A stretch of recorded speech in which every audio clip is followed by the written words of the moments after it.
नमस्ते। मैं आज आपको एक कहानी सुनाने जा रही हूँ जिसका शीर्षक आपको कहानी के अंत में पता चलेगा। तो कहानी कुछ इस तरह से है।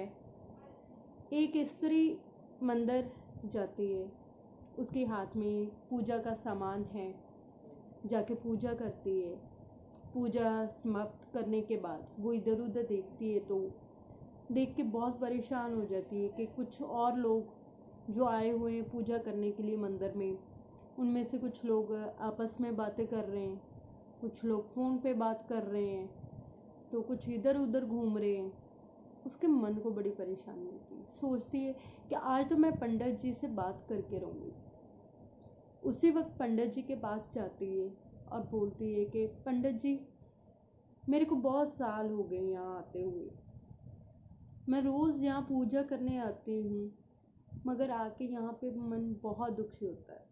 मैं यहाँ से शांति के लिए आती हूँ, मुझे शांति मिले, मेरे मन को शांति मिले, मगर यहाँ पे आके मेरा मन बहुत परेशान हो जाता है। तो पंडित जी बड़े हैरान होकर पूछती है, क्यों ऐसा? कहती है, जब मैं आती हूँ यहाँ पे कुछ लोग आपस में बातें कर रहे होते हैं, कुछ लोग फ़ोन पे बात कर रहे होते हैं, तो कुछ यहाँ वहाँ भटक रहे होते हैं, मतलब कोई रिस्पेक्ट ही नहीं है। मैं तो नहीं आने वाली दोबारा यहाँ पे, मैं नहीं कल से आऊँगी। तो पंडित जी ने कहा कि ठीक है बेटा, आप ऐसा करो, एक काम करो, फिर उसके बाद मेरे पास। कहती ठीक है पंडित जी, बताइए। उन्होंने कहा कि आप एक गिलास लो, उसमें को पूरा भरो ऊपर सिरे तक। तो भर के उस जो मंदिर में मूर्ति लगी है उसके कम से कम आपको 10 चक्कर लगाने। 10 चक्कर लगा के आइए मेरे पास, फिर मैं बात करता हूँ।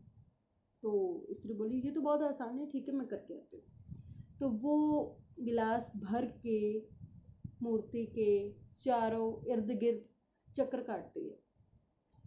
जब 10 चक्कर पूरे हो जाते हैं तो पंडित जी के पास आती है, पूछते हैं, हाँ लगाई है बेटा? हाँ मैं लगाई, स्त्री बोलती। तो पानी तो नहीं गिरा ना नीचे? नहीं पंडित जी। अच्छा एक बात बता, जब तू चक्कर काट रही थी मूर्ति के तो तुझे आसपास क्या दिखा? तो कहने लगी, मेरा ध्यान तो सिर्फ वो पानी के गिलास के ऊपर था कि कहीं पानी नीचे ना गिर जाए। जो आपने शर्त रखी थी कि पानी नीचे नहीं गिरना चाहिए, मुझे तो आसपास का कुछ पता ही नहीं। तो पंडित जी बोले, एग्जैक्टली यही मैं कहना चाहती हूँ। आप जब भी पूजा करने आते हो तो अपनी पूजा में इस तरह से लीन हो जाओ कि आपको आसपास का कुछ दिखाई ही ना दे।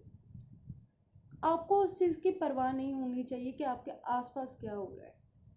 आपको मन की शांति चाहिए, आप अपने ध्यान में रहो।